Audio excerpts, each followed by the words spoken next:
Welcome to the Lighten Up podcast with Lauren Polly, your invitation for living on the lighter side of life. Welcome, everybody. I'm so happy you've chosen to join me for episode 102, Nurturing You with Bigness. This may seem like an odd title.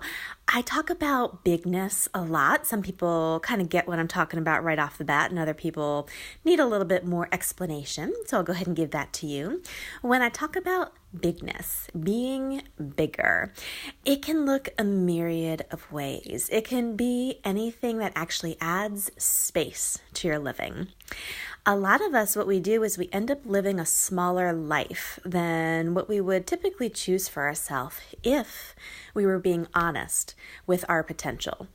If we were being eyes wide open with what we actually really truly desire out of life. If we were willing to actually have the courage and the bravery to ask for what it is that we desire and have the boldness to actually march forward and create that. So when I talk about bigness and being bigger in your life, it's just that. It can look like a new business venture. It can look like a promotion at work. It can look like a greater relationship with your spouse or your kids. It can look like more self-actualization where you just know you better. You know your gifts, you know your capacities. You get to start to notice all of those subtle things about yourself that are very unique, very special, and quite frankly, magical. They're magical in the way that they can create for you like no one else. Now, why did I name this episode Nurturing You into Bigness?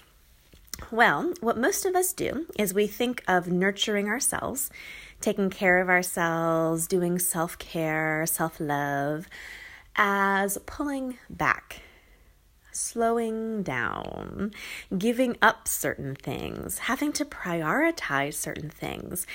Underneath all of that, I want you to look at the baser point of you creating it. So if your way to nurture yourself and take care of yourself has been to contract your living, pull back from what it is you actually desire to create, and not apply yourself as dynamically as you can, what does that really create in your life? This can look a bunch of different ways. Using myself as an example, whenever I was going through a stressed out period in my life, my kind of go-to was to pull away. So the things that I had to do, like get up and go to work, those were the things that obviously took priority. A lot of the things like yoga, meditation, eating a healthier meal, getting out into nature, those took the back burner. Beyond that, I took my dreams, my aspiration, and my growing edges, where I was diving deeper into my yoga practices. I'm thinking kind of about my late 20s, where I went through some upheaval at work. And at the same time, I was studying to be a yoga instructor. I pulled away from those studies because I was getting stressed out. So I thought the best bet would probably be just to focus on the one thing in my life that was a necessity, which was my full-time job at a hospital. That brought me the money, that paid the bills, that's what I was doing. What that choice created, me pulling away from not only my self-care activities, doing my yoga and my meditation and getting out and about into nature, not only did that contract my living, but that new growth area that I was just about to get big with, that contracted back into a life that I had already outgrown. I want you to look at this for yourself. Where have you been exploring new territory? Where is there a new horizon that you've been creeping your way towards? Or perhaps bolting towards a new job, a new business, a new relationship, even just a new way to be in your day-to-day life, where just at the crux point where you were starting to study, implement it, get it up and going and off the ground, the stress hit, or something else changed in your life and you pulled away. Identify one of those areas. Got it? Cool. So now I want you to start to look at the energy that got created with it. Yes, you were stressed out. Yes, there seemed to be a million things to do. My goodness, there was a lot going on. But what did that choice create to pull you when you pulled yourself back into the life that you perhaps have already outgrown? You're too big for it. You were too big for it. Did that create a nurturing of self, a stress relief, a self-care for your body and your being, or did it create more of the rub that comes from living a life that is too small for you? Start to look at what the baser point of view there was. That you couldn't handle it? That it was the new area that was bringing the stress? Perhaps the fear of failure started to creep in like it does for so many of us. What was it at that moment that actually had you pulling back as a way to nurture you and come out of stress? The fascinating thing is, the more conscious you become, the more actualized, the more aware you become, you start to notice that things aren't always what they seem. And one of the things we play with here on the Lighten Up podcast is to actually look at the heart of the matter, beyond the barriers, the blindfolds, and the crazy points of view that we've taken on from who knows where or who knows who, to see what actually is. If you could identify what the baser point of view was. Okay, I'm getting stressed out. Okay, there's a fear of failure coming. Whoop, I'm about to go into uncomfortable territory because it's something new and something different, right? The stress comes on, your body starts to talk to you, and your go-to, your reaction pattern is to pull back and pull away. Underneath that, the point of view you have is that you can't handle it. Maybe you will fail. Maybe it's better to stay in the comfort zone. Maybe you really don't want to look that deep at you. Is that nurturing to you? Is that nurturing to your body? Is that nurturing to your life? You know, when I look back at my upper 20s, where I was talking about before, going through my day job, but also expanding into having an alternative practice and a side business, that was a real growing edge for me. There was a lot of stress because I was stretching into a new area. My schedule was getting filled. I wasn't sure if I was going to be good at teaching yoga classes. I wasn't sure how that was going to come about. I wasn't sure if I would fail, if people would like my teaching style. I had all of this stuff come up that didn't feel nurturing to me. It didn't feel nurturing to me because I had the point of view, if I was going to be nurtured, it meant I was going to be comfortable. I was going to feel safe. I was going to feel cozy. I bought that point of view because that's what so many people are taught here. Most people talk about being nurtured.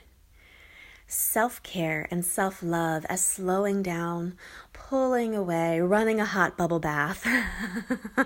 All of those things where it is a pulling away from life. Not to say that you don't do those activities, absolutely. But look bigger. Look at where you were just about to step out and about into a new area and you pulled yourself back. Look at the point of view underneath it that actually creates your reality. And this is something that I would love for you to look at this week moving forward. When you nurture yourself with bigness, you are ever expanding. You are allowing yourself to explore and discover and to go forth and really try on new ways. New ways of doing everything. Where do you go into a new area and then shut down? Where is the point that the stress starts to build and that crazy voice in your head starts to go, oh my God, I don't feel nurtured. I don't feel safe. I don't feel comfortable. Maybe I'll fail. I don't really want to look at that, do I? Whenever you start to hear that, whenever you start to perceive it, stop yourself. Before you react and pull away in an attempt to nurture yourself by going back, to safety, to the familiar, to the comfort zone, stop yourself. Look at the lie underneath it. The lie that you can't handle it, that you may fail, that it's too much, that it's too stressful. Take a beat before you come back and pull your way. Okay, I see the point of view. It is a lie. It's not true. What am I capable of here? And perhaps it's just that I need to go about it in a different way. Perhaps I don't even have to go about it in a different way. It's just new. It's just different. It's a growing edge for me, which quite frankly is a little bit uncomfortable. Expecting yourself to be nurtured by checking out, going to La La Land, going on a 2-week spa vacation and chilling out, which most people do if they think they're going to be nurtured. It's very different than actually living, nurturing yourself. If you're choosing to nurture you as an infinite being, as a self-actualized, conscious, infinite being, and if you were to live your life as a nurturing to your body, what would be different? Imagine actually choosing to continually expand, get bigger, explore the unknown, push past the uncomfortness of the growing edge, and actually allow yourself to go bigger. What I have discovered for myself after years and years and years of working this way, first thing was having my job and then going and having my side job as a yoga teacher. Since then, launching my book, that was a huge thing, doing a PR campaign, having an international business. There's been growing edge after growing edge. And I've discovered not only does that nurture my being, it actually relaxes my body as well. When I'm retracting and pulling away back to the comfort zone in an attempt to nurture because I think I can't handle it, because I'm a bit uncomfortable, that to me creates the most uncomfortable rub. It's like wearing a dress that is 2 sizes too small. So you're tugging at the armpits and tugging at the waistline. It's like you really want growing room, but you're too afraid to go for it. No more. That's actually not nurturing in its truest sense. Being nurturing and nurturing you with bigness is allowing you to be as big as you desire, to reach a threshold, to reach a goal and a target, and to go, that's amazing, and I'd like more. I wonder where I can go from now. So that life becomes an ever-expanding exploration. Bigger and bigger and bigger you go. Not reaching a finish line and stopping with that. Play with that this week. Start to explore wherever you're about to pull yourself back into smallness. Stop. Look at the underlying point of view that you're reacting to.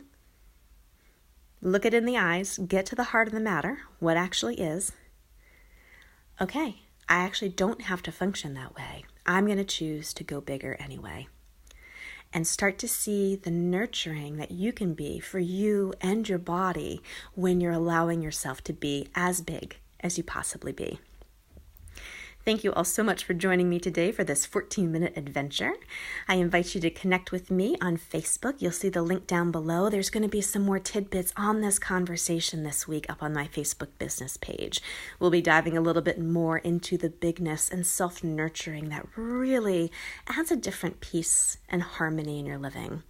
And when you have a peace and harmony in your inner state and yourself and in your body, the sky is the limit. Thank you so much for joining me on the Lighten Up podcast. I will talk to you next Tuesday.